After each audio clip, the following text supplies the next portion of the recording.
Un ano máis facemos en Piedrafita unha xornada de referencia do sector da carne e do sector da ganadería extensiva nas zonas de montaña. Facémoslo a máis nun momento onde a actualidade sembra unha dúda sobre o sector como é a enfermedade que neste momento está cerrado en torno a Cataluña, que temos que extremar as medidas para que non salte ese muro e, polo tanto, se poda vir intervido o mercado nun momento que, en base á exportación, fundamentalmente ao norte de África, estuvo provocando unha mellora de precios. Isto ten que levarnos a ir asentando ferramentas que lle den continuidade cando este elemento coyuntural poda parar e, polo tanto, temos que retomar o aposta por a carne de calidad que temos en Galicia, en ternera galega, que ten que ter a remuneración coherente no mercado.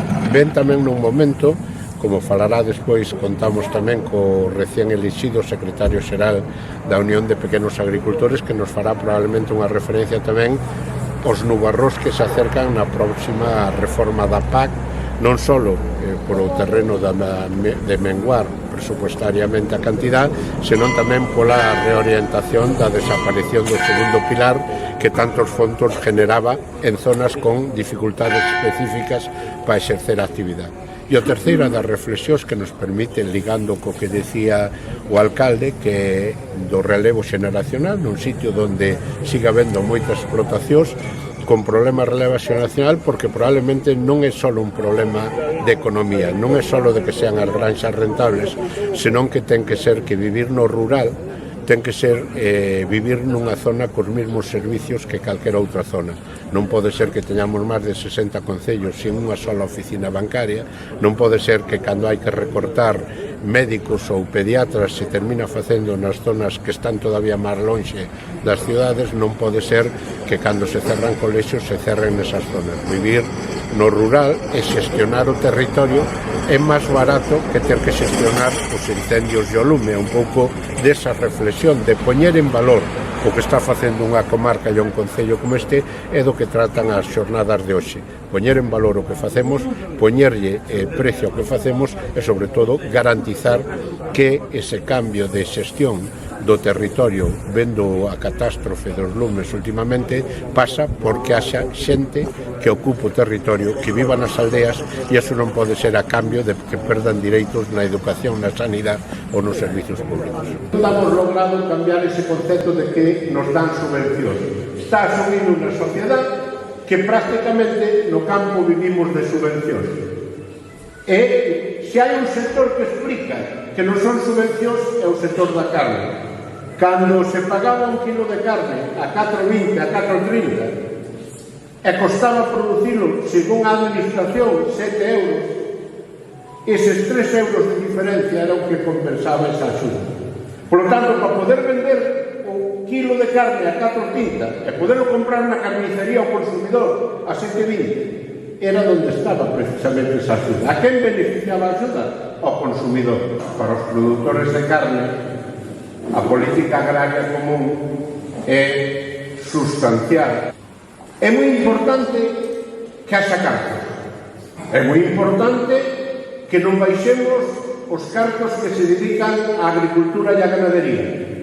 Pero tan importante como cantos cartos hai é cantos vai haber para cobrar. Por lo tanto, o primeiro que tamén temos que traballar é que consideramos que ten direito a cobrar a PAC. E todos, como dicía ben un compañeiro, empecemos por definir que é o que entendemos por agricultor, por gandeiro, a efectos que o que teñamos para repartir vaya a aqueles que viven no pueblo, que traballan no pueblo, que teñen os ingresos derivados da agricultura e probablemente, con menos cartos, todos os que estades aquí toquedes a máis. Outra cousa que parece tamén importante, que levamos pedindo moito tempo, é que por fin agora parece que están dispostos a falar dela, é cando establecemos o teito do que pode cobrar unha explotación. Están falando de colocar o teito nos 100.000 euros. Non estábamos falando xa de 60.000, e nos parecía moito, polo tanto, canto máis baixemos o máximo que pode cobrar un perceptor, máis chegará para comer para todos.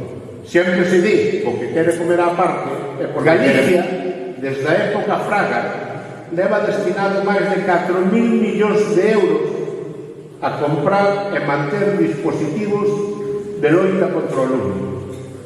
E un ano sí, e outro tamén, demóstrase que os incendios se apagan cando chove. E non hai incendios si hai mal tempo, pero cando ven bo tempo e ven o vento, demóstrase que donde non hai actividade agrogandeira non é posible atacar os incendios.